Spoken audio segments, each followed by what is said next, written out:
अम्मा तो कमरे में पड़ी हो ना, औरंगजेब आलमगीर की माँ फौत हो गई। 350 कमरा था महल का, और अम्मा 12 साल टांगों से माजूर रही औरंगजेब आलमगीर की। अम्मा 12 साल कमरे से निकल नहीं सकी। साथ ही वाशरूम था या जो भी उस दौर में तरीका था। औरंगजेब जब महल में आते थे तो फिर भी सीधे अम्मा के पास जाते थे, और जब वापस निकलते थे फिर भी अम्मा के साथ। औरंगजेब की माँ का जनाजा उठा तो औरंगजेब ने रोना शुरू किया। फिर सालों बीत गए पर उसके आंसू खुश्क नहीं होते थे। एक शख्स ने कहा, तेरी कोई अनोखी मर गई है, सारी दुनिया की मरती हैं। उसने कहा, मैं बादशाह हूँ, 24 घंटे लोगों का आना जाना है, बड़े दबदबे हैं, बड़े डेरेदारियां हैं, बड़ी भैंसें, बड़ी गायें, बड़े खाने वाले, बड़े लांगरी। मेरी माँ बूढ़ी थी, एक कोने में पड़ी रहती थी, पर जब से वो गई है ये मुझे महल नहीं लगता, मुझे कब्रिस्तान लगता है। मुझे लगता है ये कब्रिस्तान है। माँ और बाप तो तेरी नेमत है भाई। बुखारी शरीफ में हदीस मौजूद है, हजरत अस्मा कहती है, मेरी मुशरिका माँ मुझसे मिलने आई कई सालों के बाद। दरवाजे के बाहर आके अम्मा ने आवाज दी, अस्मा तेरी माँ आई है। तो हजरत अस्मा तेजी से उठी। माँ मिली है ना कई सालों के माँ, लेकिन जाके बगल गिर नहीं हुई, बल्कि अम्मा दरवाजे पे थी तो जनाब अस्मा ने अंदर से कुंडी लगा ली। दौड़ के उठ के कुंडी लगाई और कहा, जाओ हजरत आयशा सिद्दीका को मेरा पैगाम दो कि महबूब से पूछ के बताएं कि मुशरिका माँ आई है। अगर नबी पाक कहेंगे तो अम्मा से मिलूंगी, इसलिए कि मेरा सारा कुछ मेरे नबी से वाबस्ता है, मेरा सारा कुछ महबूब के कदमों से वाबस्ता है। हुजूर इजाजत देंगे, ये बुखारी मुस्लिम में मौजूद, तेरे मिलूंगी। तो हजरत अस्मा का जब पैगाम गया तो नबी पाक अलैहिस्सलाम ने फरमाया, वो मुशरिका है तो खुद ही अल्लाह उससे पूछ लेगा। अस्मा से कहो तुम्हारी तो माँ है ना, तुम तो मिले ना। मेरा अब्बा जी जालिम ही बड़ा है हजरत जी, आपको नहीं पता, बड़े जालिम है, उन्होंने मेरे साथ बड़ी ज्यादतियाँ की हैं।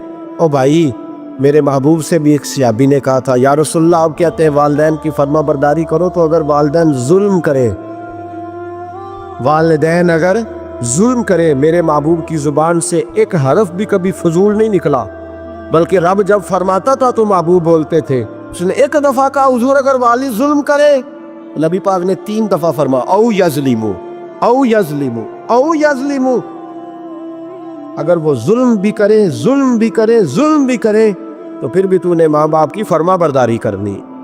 3 दफा महबूब ने इरशाद फरमा। हजरत अस्मा कहती है, हुजूर ने फरमाया, तेरी तो वालदा है ना, तू मिल। फिर पैगाम भेजा का, या रसूलल्लाह वो कुछ तोहफे भी लाएंगे, अगर इजाजत हो तो कबूल करूं। फरमाया, तेरे लिए इजाजत है।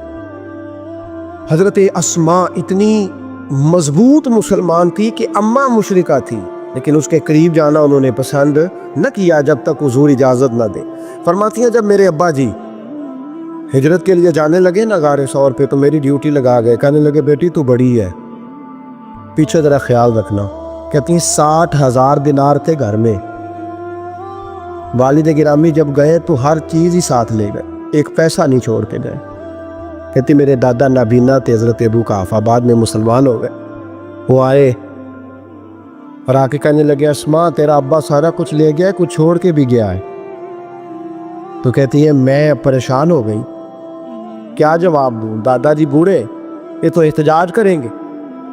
कहती है, कहा नहीं नहीं, बड़ी खैर है, बड़ा करम है। कहा नहीं, मुझे बता कुछ छोड़ के गया है, मुझे उम्मीद नहीं अबू बकर कुछ छोड़ के जाएगा। और जब मोहम्मद इब्ने अब्दुल्ला सल्लल्लाहु अलैहि वसल्लम पे खर्च करता है तो हर चीज ही लुटा देता है, बता कुछ छोड़ के गया है। तो हजरत अस्मा कहती, दादाजी बूढ़े थे तो मुझे तजवीज़ आई, मैं जल्दी जल्दी से उठी, छोटे छोटे रोड़े मैंने एक घड़े में रखे, उसके ऊपर मैंने टाट डाल दिया। मैंने कहा, दादाजी पैसे हैं। उनका बाजू थाम के तो मैंने वहाँ लगा दिया टाट के ऊपर। कहती, टाट के ऊपर लगाया, ये नहीं बताया नीचे क्या। मैंने कहा, ये देखें। कहने लगी, अच्छा अच्छा ठीक है, मैंने ये नहीं कहा पैसे हैं, गलत बात भी नहीं की, देखिए। कहती हैं, दादाजी को तसल्ली हो गई, वो मुतमईन हो गए। वो मुतमईन हुए तो मेरी आंखों में आंसू आ गए, मैं रो पड़ी। मैंने कहा, देखो रब करीम इस उम्र में मुझसे कैसी खिदमतें ले रहा। जवान बेटी, ये हमारा हंसता बसता शहर है और सारे अपने हैं हम आपस में, लेकिन किसी की जवान बच्ची उस मोहल्लेदार से जिसको वो बचपन से जानती है, कोने में जवान बच्ची 20-22 साल की अगर माचिस लेनी चली जाए तो शोर हो जाता है। वो बेटी निकल आई यदि अब्बा जी शाम को घर आए तो मोहल्लेदार गीबत करेंगे, बेटी तेरी जवान वहां खड़ी थी, आज सब्जी लेने आई थी, माचिस लेने, अब्बा दुर्रा निकाल लेता है, बेटी कैसे बाहर चली गई? भाई अपना मोहल्ला है, सारे अपने लोग हैं, क्यों फिर भी नहीं जा सकती, कैसे गई? 5413 फुट ऊंची गार है, गारे सौर। और जब हम वहां जाते हैं तो तजर्बाकार हाजी मशवरा देते हैं, कहते हैं सवेरे सवेरे जाना फजर की नमाज के वक्त, वरना दोपहर में जाना बड़ा मुश्किल होता है। 3-3 बोतलें बगल में पानी की, रास्ते में 4-5 जगह जो है वो बैठने की जगह बनी हुई है, वहाँ ढाबे हैं चाय के, बोतल के, पानी के, रास्ते बन गए। लेकिन जब हजरत सिद्दीक अकबर नबी पाक को लेके गए, कोई रास्ता नहीं था, दुश्वार गुजार घाटी थी। कहने लगे महबूबा आपको तकलीफ होगी, आप मेरे कंधों पे बैठ गए। पब्बा पहाड़ कदम नहीं जे लाउंदा ते 100 पहाड़ ते चढ़िया जांदा, ओ पिया जांदा दे यार नबी दा, ए असली दिलदार नबी दा। हजरत सिद्दीक अकबर हुजूर को ले गई, ड्यूटी लगाई, फरमाया अस्मा मैं नहीं चाहता, परेशानी जितनी मर्जी है, इमरजेंसी जितनी मर्जी है, पर मेरी मोहब्बत गवारा नहीं करती कि हुजूर सिरकी और खजूर पे गुजारा करे। बेटे ताज़ा खाना पका के पहुंचाना। 5413 फुट ऊंची गार और दिन को डर आए। हजरत अस्मा कहती मैं रोज ताज़ी रोटी पकाती, खाना तैयार करती, जब दुनिया सो जाती तो मैं पहुंचा के आती। कौन हजरत अबू बकर सिद्दीक की मोहब्बत का अंदाजा करेगा, कौन उस गहराई तक जाएगा। हजरत अस्मा कहती एक दिन कपड़ा ही कोई नहीं था घर में, औरतें ना सीना बंद बांधा करती थी, अरब के लोग खुले कपड़े पहनते थे तो कमर बंद बांधती, उसे नताक कहते। हजरत अस्मा कहती है मैंने उसे फाड़ा, आधे में रोटी बांध ली और आधा मैंने कमर के साथ बांध लिया। जब लेके गई ना, ये बुखारी है, तो हुजूर ने देखा, हजरत अबू बकर ने देखा कि बेटे तो सीना बांध है, कहा जी आधा वहां है, आधा मैंने बांधा हुआ है। तो महबूब ने फरमाया तू जातुन नताक है ना, तू 2 कमर बंद वाली है। फरमाती है मेरा नाम ही पड़ गया उससे, 2 कमर बंद वाली। हजरत अस्मा रोज खाना पहुंचाती, मोहब्बत बड़े इम्तिहान लेती है। कहती है मैं बड़े वकार वाले घर की मालिक थी, मेरे वालिद कबीले के सरदार थे, कारोबार करते थे तो दौलत भी मैंने हमेशा देखी थी, किसी की ताकत नहीं थी बुरी नज़र से देख सके। लेकिन हज़रत अस्मा कहती हैं रब करीम ने हमसे आजमाइश भी। दूसरा दिन था, हुजूर को गारे सौर में गए तो अबू जाल दरवाजे पे आया, बहुत सारे कुफार उसके साथ थे। ओ भाई इस कैफियत को ज़रा समझ तो सही, इस अंदाज को कभी समझ तो सही, किस बात की दुश्मनी ले रहे थे। हजरत सिद्दीक अकबर ने किस तरह के इम्तिहानात दिए। सारे कुफार इकट्ठे होके कहती हैं मेरे दरवाजे पे आ गए, दस्तक दी, मैं बाहर आई। अबू जाल कहने लगा कहाँ गया है तेरा वालिद मोहम्मद इब्न अब्दुल्ला को लेके सल्लल्लाहु ताला अलैहि वसल्लम, कहाँ गए? जनाब अस्मा कहती हैं अब मेरे लिए बड़ी मुश्किल हो गई, झूठ बोलती हूँ तो शरीयत नहीं बचती, सच बताती हूँ तो वफा नहीं बचती, किधर जाऊँ? कहती हैं पैरों में जंजीरें हैं, गलत बात कैसे करूँ? उसने फिर पूछा बोलती क्यों नहीं, कहाँ गए? मैं खामोश थी। तीसरी बार फिर पूछा कहाँ गए हैं वो? जनाब अस्मा कहती है मैंने फैसला कर लिया, शरीयत भी बचानी है, वफा भी बचानी है, दोनों चीजें बचेंगी। बोलो कहाँ है? यहाँ तो लोग मर्द होके दीन के लिए नहीं डटते और एक मिनट के लिए भी अकीदे पर मसलक पर डटने को तैयार नहीं होते। लोग देखते हैं मजलिस किस तरह की, उस तरह का रंग इख्तियार कर लेते।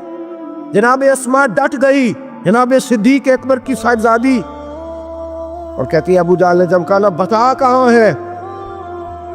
फरमाती है पता नहीं खुदा ने मुझे कितनी कुव्वत अता फरमाई। मैं बोली और बोल के कहा मैं अबू बकर सिद्दीक की बेटी हूँ, मैं झूठ नहीं बोल सकती। कहने लगी अबू जाल सुन, मुझे पता है वो दोनों कहाँ हैं और मैं तुम्हें बताऊंगी कोई नहीं, मुझे पता है पर मैं तुम्हें वो हल्का यारा तो बरेशम की तरह नरम, रिज़्म हक को बातिल हो तो फौलाद है मोमिन, पता है मुझे वो कहाँ है, पर जरूरत है तो पूछ के दिखा। कहती है चौक था मक्के का और मेरा इज्जत वाला घराना था, पर अबू जाल ने भरे बाजार में मेरे मुंह पे थप्पड़ मार दिया। कहती है मेरे कान में बाली थी, नीचे पत्थर था, मैं उसके ऊपर गिरी तो मेरा कान फट गया। लोगों ने अबू जाल को पकड़ा ले गए। फरमाती हैं वो आजमाइश भी मैंने दी, इम्तिहान भी दिया, फिर मैं अंदर आई और मैंने फिर अपने उस बहते खून को अपने कपड़े के साथ साफ किया, मुंह को लपेटा और फिर मैं खाना पकाने लगी। कहती हैं उसी तरह खाना पकाया, उसी तरह तैयारी की। गारे सौर पे जो पहुंची तो अबू बकर सिद्दीक ने लिपटा हुआ मुंह देखा। बेटी को तकलीफ में देखे और फिर बाप रात सो जाए, ये हो नहीं ना सकता। तो कहा अस्मा बेटे चेहरे को क्या हुआ, क्या बात है? अर्ज की कुछ नहीं अब्बा जी। फरमाया नहीं बेटे कोई तकलीफ है, कोई चोट है? नहीं अब्बा जी कुछ नहीं। हुजूर ने फरमाया अस्मा खोल ना बेटे चेहरा क्या है। जनाब अस्मा ने कपड़ा हटाया तो खून बहने लगा। क्या हुआ? अर्ज की हुजूर कुछ नहीं, अबू जाल आया था, पूछता था क्या बताती, झूठ बोलती तो शरीयत में इजाजत नहीं थी, बता देती तो आपको तकलीफ होती। उसने ना भरे चौक में थप्पड़ मारा, मेरा कान फट गया। हुजूर मैंने कुछ बताया नहीं। नबी करीम सैयद आलम अलैहिस्सलातु सलाम के हाथ उठे और अजीब दुआ दी हुजूर ने। कहा अल्लाह मैं अबू बकर से और इसके घर से राजी हूँ, तू भी इनसे राजी हो जा। हजरत अस्मा बिनते अबी बकर सिद्दीक रदी अल्लाह ताला फरमाती इस अंदाज में कुर्बानियाँ दी। फिर एक वक्त आया, फरमाती है मेरे घर में दौलत थी, माल था, मैंने बड़ा कुछ देखा था, लेकिन मेरे लिए रिश्ता आया नबी पाक के बेटे का, हजरत ज़ुबैर बिन अवाम। ये हुजूर की फूफी के बेटे भी हैं और जो 10 सहाबा को हुजूर ने जन्नत की बिशारत दी उसमें भी शामिल है। हुजूर ने फरमाया मेरा हवारी है ज़ुबैर बिन अवाम और अशरा मुबशरा सहाबा में शामिल है। लेकिन घर में गुर्बत थी, तंगदस्ती थी, मजबूरी थी। जनाब अस्मा कहती हैं मेरे अब्बा जी ने कहा बेटा तेरे लिए रिश्ता आया है। मैंने कहा किसका? का हुजूर की पुप्पी के बेटे ज़ुबैर बिन अवाम का। कहते मैंने थोड़ी देर के लिए सोचा कि वहाँ तो बड़ी गुर्बत है। तो जनाब सिद्दीक अकबर ने अगला जुमला कहा, फरमाया तुम्हें पता है रिश्ता भेजा किसने? कहा अब्बा जी किसने? कहा मुस्तफ़ा करीम ने। जनाब अस्मा कहने लगी फिर आपको मुझसे पूछना नहीं चाहिए था, पर हुजूर ने पसंद किया है, महबूब ने, इतने मेरे नसीब। हजरत अस्मा कहती है मैं उस घर से गई थी जहाँ 3-3 गुलाम हर वक्त होते थे, और ये बुखारी मुस्लिम में आपको मिलेगा।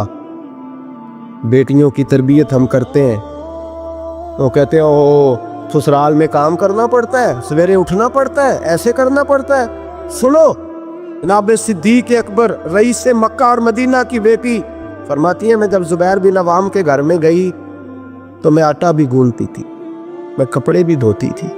महबूब ने मेरा रिश्ता कराया ना। फरमाती है मैं चक्की भी पीसती थी। फरमाती है ज़ुबैर बिन अवाम ने घोड़ा रखा हुआ था, वो जब बाहर जाते तो मैं घोड़े के लिए चारा भी काट के लाती थी, मैं उस घोड़े को भी संभालती थी, मेरे हाथों में छाले पड़ जाते। एक दिन मेरे अब्बा जी ने देख लिया। अबू बकर सिद्दीक बड़े परेशान हुए। कहती हैं उन्होंने जाके महबूब की बारगाह में अर्ज़ की हुजूर अगर आप इजाज़त दें तो मैं ज़ुबैर को एक गुलाम ना दे दूँ, मेरी बेटी काम करती है, उसके हाथों में मैंने छाले देखे, एक गुलाम ना दे दूँ। डायरेक्ट हज़रत ज़ुबैर बिन अवाम से नहीं कहा कि तू इतना काम कराता है, झगड़ा नहीं खड़ा कर दिया। कहती हैं एक गुलाम हुजूर के ज़रिए जनाब अबू बकर सिद्दीक ने भेजा। अब वो बाहर के काम संभालने लगा, घोड़े को चारा डाल देता, कुछ सौदा सरफ ला देता। कहती मुझे यूँ लगा जैसे मैं आज़ाद हो गई। गुर्बत भी थी। ज़ुबैर बिन अवाम नेक बड़े थे पर तबीयत के ज़रा सख्त थे। एक दिन अब्बा जी आए तो मैंने कहा हुजूर और तो कुछ चीज़ नहीं चाहिए, थोड़ी सख्ती है तबीयत में। तो कहते हैं मेरे वालिद ने ये नहीं कहा मैं पूछूंगा, मैं हुजूर से बात करूंगा। कहने लगे बेटी सब्र कर, बेटी बेटी सब्र कर, तेरा खामद नेक है, अगर तू उसकी रिजा में दुनिया से गई तो रब तुझे बगैर हिसाब जन्नत अता फरमा देगा। और खामद की परहेजगारी भी तो देखो ना भाई, सिर्फ दौलतों की जरूरत है, सिर्फ इन चीजों की जरूरत है, उसकी परहेजगारी भी देखो। अब इस्मा कहती है उसके बाद मैंने शिकवा नहीं किया। उसके बाद दोबारा शिकवा, सखी बड़ी थी हजरत अस्मा, حضرت عبداللہ بن زبیر آپ کے بیٹے تھے. کسی نے ان سے پوچھا کہ آپ کی والدہ کا کیا حال تھا؟ تو فرماتے میں اماں کو مصلے پہ چھوڑ کے گیا, عبادت کر رہی, عبادت گزار بڑی تھی, مصلے پہ چھوڑ کے گیا. فرماتے میں ظہر کے وقت گیا اور عصر کی نماز کے بعد آیا تو میری اماں ابھی بھی مصلے پہ بیٹھی تھی اور رب سے معافی مانگ رہی تھی. کہتے بڑی سخی تھی. اور میری خالہ سیدہ عائشہ بھی بڑی سخی تھی. حضرت عبداللہ بن زبیر فرمانے لگے دونوں میں ایک فرق تھا. حضرت عائشہ جب سخاوت کرتی تو کچھ پیسے جمع کر لیتی, ایک ہفتے کے پیسے جمع کر کے جوڑ کے کہتی چلو کسی غریب کا کچھ بن تو جائے. لیکن حضرت اسماء رکھتی نہیں تھی, کہتی تھی روز ہی دینے ہیں, چاہے ایک دینار آرنگ میں موجود ہے. جب ان سے پوچھا گیا ایسا کیوں کرتی ہو تو کہتی ہے میں ایک دن نبی پاک کی بارگاہ میں نا کچھ پیسے دینے لگی تو میں نے 2-3 دفعہ گنے, کہا حضور جی کچھ دینار رکھ لے. تو محبوب فرمانے لگے اسماء اللہ کے رستے میں گن گن کے نہ دے, ورنہ وہ بھی تجھے گن گن کے ہی دے گا. تو اس کے رستے میں بے حساب دے, وہ بھی تجھے بے حساب ہی عطا فرمائے گا. اور بچا بچا کے نہ رکھا کر, دے دیا کر. تو اس کے رستے میں دیتی رہ, رب بھی تجھے دیتا ہی رہے گا. ہم چونکہ گن گن کے دیتے ہیں نا, اس لیے ہم اس فلسفے کو سمجھتے نہیں. گن گن کے دو گے تو گن گن کے ملے, بے حساب دو گے تو اللہ بھی بے حساب ہی دے گا. حضرت اسماء کی سخاوت, پرہیزگاری. فرماتی ہیں کہ میں جب مدینہ منورہ ہجرت کر کے سب لوگ چلے گئے تو مسلمانوں کے گھر میں نا بیٹیاں پیدا ہوتی تھی. تو یہودی عورتوں نے شور کر دیا کہ ہم نے جادو کر دیا, ان کے ہاں بیٹا نہیں ہو سکتا. تو جناب اسماء بنت ابی بکر صدیق رضی اللہ تعالیٰ عنہ فرماتی ہیں سب سے پہلا بیٹا مدینے میں اللہ نے مجھے عطا فرمایا. کہتی ہے میں نے کہا جاؤ اس کے نانا کو خبر کرو. نانے دادے پیار زیادہ کرتے ہیں, نانیاں دادیاں پیار زیادہ کرتے. تو کہتی ہیں کہ میں نے نا کہا جاؤ نانا کو خبر کرو. تو کہتے جناب صدیق اکبر دوڑے آئے تو پہلے دن کا بچہ ہی اٹھا کے لے گئے. ابا جی بات تو سنے, عمر ٹھہر جا سن لیتے. کہتے لپیٹا میرے عبداللہ کو لے گئے اور سارے مدینے کی گلیوں میں شور کر او یہودیوں نکلو باہر دیکھو, تم کہتے تھے جادو کر دیا ہے, اللہ نے ہمیں بیٹا عطا فرما دیا ہے, دیکھو اللہ نے بیٹا دیا. کہتی پھر سارا مدینہ گھما کے نا تو مصطفیٰ کے پاس لے گئے. کہا یا رسول اللہ دیکھے اللہ نے نواسا دیا ہے. کہتی ہیں میرے بیٹے ابھی میں نے دودھ بھی نہیں پلایا تھا, میں نے کہا لے گئے ابا جی اور واپس بھی نہیں لائے. کہتے حضور کے پاس جب لے کے پہنچے تو نبی پاک نے کھجور منہ میں رکھی, اسے دانتوں کے ساتھ اس طرح چبایا کہ ذرے ذرے میں حضور کا لعاب دہن شامل ہو گیا. وہ کھجور حضور کے لعاب دہن میں گویا گون دی گئی. فرماتی ہیں اس کو نکال کے تو محبوب نے میرے بیٹے کو گٹی عطا فرمائی, عبداللہ نام رکھا. حضرت اسماء کہتی ہے جب واپس آئے میں نے کہا ابا جی میں نے تو ابھی اسے دودھ بھی نہیں پلایا تھا. تو کہنے لگے مبارک ہو, اس کے سینے میں جو سب سے پہلی غذا گئی ہے وہ میرے نبی کا لعاب دہن گیا ہے. حضرت عبداللہ بن زبیر جوان ہوئے, ابھی 7-8 سال عمر کی تھی کہ تو ان کے والد حضرت زبیر بن عوام حضور کے پاس لے گئے. کہنے لگے یا رسول اللہ اسے بیعت بھی کر لیں. محبوب کا بیعت بھی کرا دیا. مسلمان تو پہلے ہی تھے, مسلمانوں کے گھر میں یہ وہی بیعت ہے جو ہم اپنے مشائخ کے ہاتھوں پہ کرتے. اس کی اتنی اہمیت ہے کہ حضرت زبیر بن عوام نے 6-7 سال کا بچہ بھی محروم نہیں رہنے دیا. حالانکہ کلمہ تو وہ شروع سے پڑھتے. یہ بیعت اگر کلمے کی ہوتی تو وہ تو پہلے پڑھ رہے. یہ وہی بیعت ہے جو ہم اپنے بزرگوں کے ہاتھوں پہ کرتے ہیں کہ کوئی بندہ بغیر مرشد کے اور بغیر پیر کے رہ نہ جائے. حضرت زبیر بن عوام نے بیعت بھی کرا دیا. فرماتی ہیں اب یہی بچے جوان ہوئے. حضرت زبیر بن عوام تو جلدی وصال کر گئے. حضرت عبداللہ بن زبیر فرماتے ہیں میری اماں کی عمر 100 سال کے قریب ہوئی, نابینا ہو گئی تھی دونوں آنکھوں سے. میں کپڑے لا کے دیتا تھا تو حضرت اسماء کا طریقہ یہ تھا کپڑے کو ہاتھ لگا کے دیکھتی. 100 سال کی بوڑھی اماں ہاتھ لگاتی, کہتے بیٹے باریک ہے. محبوب نے بیبیوں کو چھپ کے رہنے کا حکم دیا ہے, ان کو نہ تھوڑا موٹا کر کے لا. کہتے اماں جی آپ نے ہاتھ سے دیکھا ہے, صحیح ہے آپ پہن لے. کہتے میری اماں رو پڑتی. کہتے بیٹا بی بی کا زیور اس کا پردہ ہوتا ہے, تو مہربانی کر مجھے موٹا کپڑا لا کے دے تاکہ میں اپنے آپ کو چھپا کے رکھوں. میں نے چھپ کے زندگی گزاری ہے, میں چھپ کے اللہ کی بارگاہ میں جانا چاہتا ہوں, مجھے پردے دار رہنے. امام حسین رضی اللہ تعالیٰ عنہ کی شہادت کے بعد ان کا جھنڈا حضرت عبداللہ بن زبیر نے اٹھایا, انہی کا جھنڈا. یزید جب مر گیا تو مکے مدینے اور حجاز کے جو سارے علاقے تھے ان لوگوں نے حضرت عبداللہ بن زبیر کے ہاتھ پہ بیعت کی تھی، جو حضرت اسماء کے بیٹے تھے، جناب صدیق اکبر کے نواسے تھے۔ وہ خلیفہ بن گئے، امیر بن گئے مسلمان۔ دوسری سائڈ پہ شام والی سائڈ پہ عبد الملک بن مروان بنا۔ اس نے یہ جو تعمیر کعبہ ہوئی ہے نا دوبارہ سے، جن بنیادوں پہ اب کعبہ ہے، انہی بنیادوں پہ حضرت عبداللہ بن زبیر نے بیت اللہ کو بھی دوبارہ تعمیر کروایا تھا، کیونکہ یزید کی فوجوں نے جب حملہ کیا تو بیت اللہ کے کچھ حصے شہید ہو گئے، تو جناب عبداللہ بن زبیر نے اسے بھی دوبارہ بنوایا۔ عبد الملک بن مروان نے حجاج بن یوسف کو ان کے مقابلے میں بھیجا، لڑائی ہونے لگی، 5.5 مہینے جنگ ہوتی رہی۔ حضرت عبداللہ بن زبیر کی فوجیں کچھ تو شہید ہو گئے، لوگ کچھ بکھر گئے، آپ اکیلے رہ گئے۔ کہتے میری 100 سال کی بوڑھی اماں، میں اماں سے مشورہ کرنے آیا، حضرت اسماء سے۔ بچے اس لیے بزدل ہوتے ہیں کہ باپ انہیں دلیری سکھاتا ہی نہیں۔ کہتے 100 سال کی بوڑھی اور نابینا اماں، کیوں نہیں بچے جہاد کے لیے تیار ہو رہے؟ مائیں کہتی ہیں شاید گھر میں رہیں گے تو موت نہیں آئے گی، شاید یہ اندر رہیں گے تو بچ جائیں گے۔ فرماتی 100 سال کی بوڑھی اماں سے جا کے کہا اماں اب تو میں تقریباً اکیلا رہ گیا ہوں، کیا کروں؟ تو کہتے میری ماں کہنے لگی حضرت اسماء بیٹے پہلے تو یہ بتا کہ تو حق پہ ہے کہ نہیں؟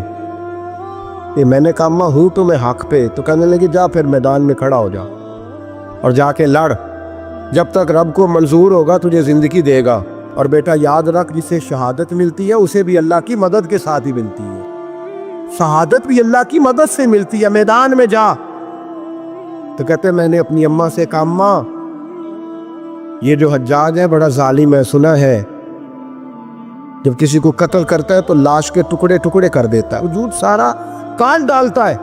تو کہتے میری اماں میرے کندھے پہ تھپکی دے کے کہنے لگی بیٹے بکرے کو صرف ذبح ہوتے وقت تکلیف ہوتی، جب اس کھال اتاری جائے تو کوئی تکلیف نہیں ہوتی، جب اس کا گوشت بنایا جائے تو کوئی، تو بیٹے گھبرانا نہ، رہنا میدان کے اندر، دیکھنا میں تجھے بھاگتا ہوا نہ سنوں، جا میرا بیٹا اللہ تیری مدد کرے گا۔ حضرت عبداللہ بن زبیر کہتے ہیں میری ماں کی گفتگو نے میرے وجود کو فولاد کر دیا۔ فرماتے ہیں جذبہ جہاد میری اماں نے میرے سینے میں بھر دیا۔ جب میں نکلا میدان میں تو حضرت اسماء پھر پکارنے لگی، کہنے لگی عبداللہ یہ یاد رکھنا کہ تم اس کے بیٹے ہو جس کو میرے نبی نے اپنا حواری کہا تھا، اور نبی پاک نے تیرے باپ کو دنیا میں جنت کی بشارت دی تھی، اور یاد رکھنا کہ تیری دادی مصطفیٰ کی سگی پھپھی تھی، اور یہ بھی یاد رکھنا کہ تیرے نانا وہ ہے جنہیں دنیا صدیق اکبر کہتی ہے، اور یہ بھی ذہن میں رکھنا کہ تیری خالہ وہ ہے جو ام المومنین سیدہ عائشہ ہے۔ بیٹا جب میدان میں لڑنا تو اپنے خاندانی وقار کا ضرور خیال رکھنا، یاد رکھنا تم کون ہو، کس کے بیٹے ہو، کس کے بھانجے، کس کے بھتیجے، کس کے نواسے، خیال رکھنا۔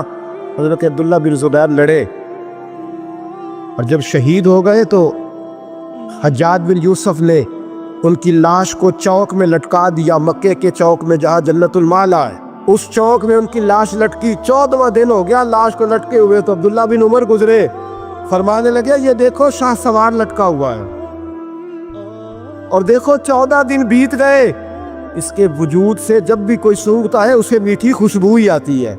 اور عبداللہ بن عمر فرمانے لگے خوشبو کیوں نہ آئے، اس کے وجود میں جو پہلی غذا گئی تھی وہ مصطفیٰ کا لعاب دہن داخل ہوا تھا۔ 14 دن گزر گئے، حجاج نے پیغام بھیجا حضرت اسماء کو میری بات سنو۔ آپ فرمانے لگی میں تو کسی کے پاس نہیں جاتی،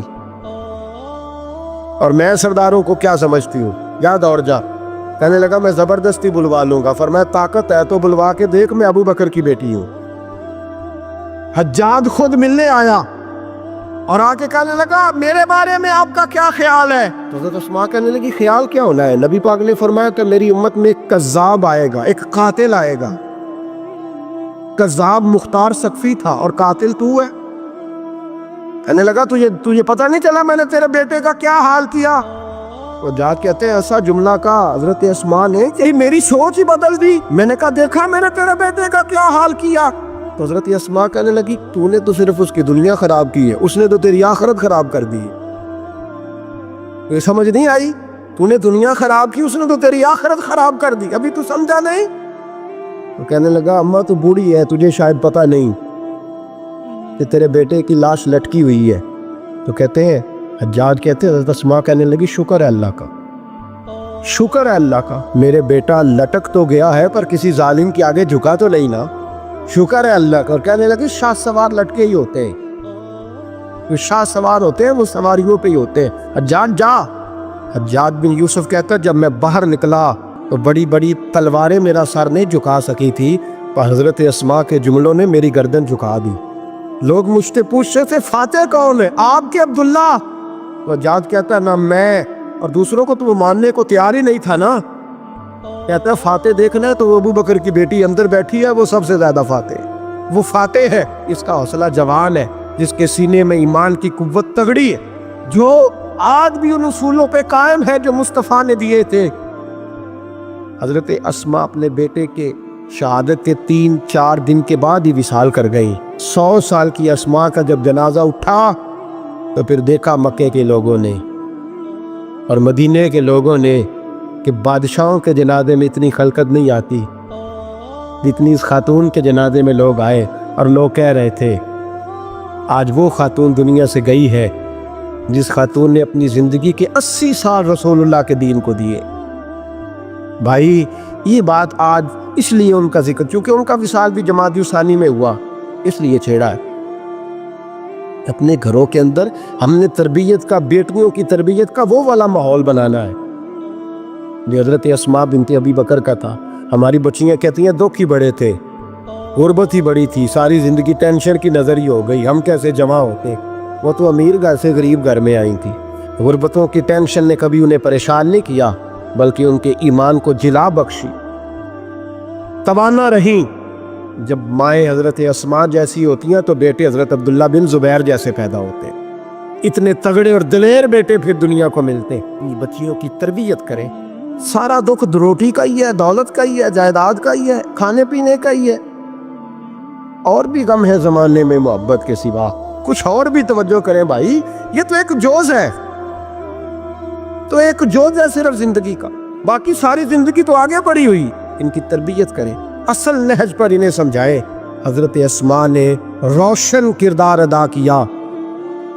تقوی, پرہیزگاری, عبادت, سخاوت, رسول اللہ کی نوکری, نبی پاک کی کامل محبت, اپنے بچوں کی تربیت, حضور کی ہر بات کے ساتھ وفا ان کا ترہ امتیاز رہا. وہ ہمیں سبق دے کے گئیں اگر دنیا میں زندہ رہنا ہے تو محبوب کے بن کے رہو. زندہ رہو گے, تابندہ رہو گے, پائندہ رہو گے, ہمیشہ مدحت خیر الانام میں گزرے.